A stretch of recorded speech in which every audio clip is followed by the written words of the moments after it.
All right, thank you very much, Matt. Okay, my best effort, Jan, is to do a Seinfeld impression. What's the deal with the gas prices? Up and down and now headed back up again. That's actually pretty good, Michael. The answer isn't, though, as simple as you may think. I know we ask this question a lot because it's something we all deal with collectively. Patrick DeHaan is the head of petroleum analysis from GasBuddy.com. He joins us now with some of those answers. Patrick, my co-anchor, I thought it was pretty good, but that's where we are talking about gas prices. How about you? 9 out of 10. Yeah, it was pretty good. Unfortunately, though, it wasn't good enough to keep the gas prices from going up. If you want to scare something away, as you mentioned, prices have gone back up, and that's where we are. We're still below $3, but take those last selfies with those 299s because I do think that they might start disappearing here in the next couple of weeks. And why is that? Well, a lot of that is because the seasonality we are getting, it may not feel like it outside every day, but we're getting closer to warmer weather. Demand for gasoline tends to bottom out in early February, coinciding with the coldest time of the year. Demand will start to go up. And believe it or not, we're only a couple of weeks away from starting the shift back over to summer gasoline. In addition, some of that cold weather that we saw back in January did negatively impact refineries in areas like Texas and Louisiana. We're still dealing with some of those outages. We're also on the cusp of the time of year that refineries start doing maintenance, kind of like bringing your car for an oil change before an all-out road trip. That road trip is going to be refineries running this summer. So all of that usually pushes prices up in the spring. Patrick, I hate to put you on the spot here to look into your crystal ball, but when you say they're going to be going up, do you have a range that people might be expecting, barring any other outside influences? Yeah, we tend to see, using history as a guide, we tend to see an increase between the winter low and the spring or early summer peak of anywhere from 35 to as much as 85 cents a gallon. It's usually in the upper part of that range. And if history is a guide, that'll mean that prices, well, we've already gone up a bit. So we could see another increase of 15 to maybe 60 cents a gallon over the next, call it 6 to 8 weeks. And prices should peak before Memorial Day.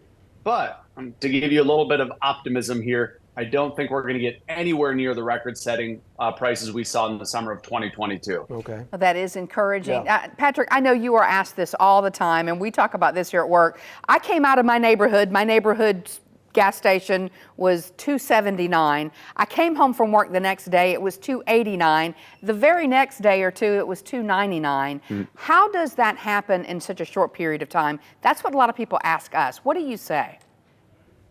Well, the price of commodities, the price of crude oil and the wholesale price of gasoline, they can be very, very volatile, especially if things like refinery outages happen. And so stations, when you see that, stations basically have also been paying an increased cost that they pass along. But the price of commodities can move very quickly depending on what's happening. To give you an example, last week, the wholesale price of gasoline in an area where a refinery went down in the Great Lakes shot up 25 cents a gallon in one day. Ooh. Sometimes stations don't pass along the whole increase in a single day because of competition. They'll pass it along in doses. But the wholesale price can move up very rapidly. Patrick, correct me if I'm wrong, I think the last time you joined us, U.S. domestic output was rather robust. Where is it right now? Well, after taking a hit because of that extremely cold weather, that cold weather actually shut down a lot of wells in Texas and Louisiana. We're back up to full restoration, or very close to where we were prior to that cold weather. We are at about 13.3 million barrels a day of oil production. That's good for the title of world's largest producer by quite a bit. Saudi Arabia and Russia are between 8 and 10 million barrels a day. So we're in a league of our own, and domestic production is probably only going to slowly increase this year because a lot of the shutdown production from COVID is back online.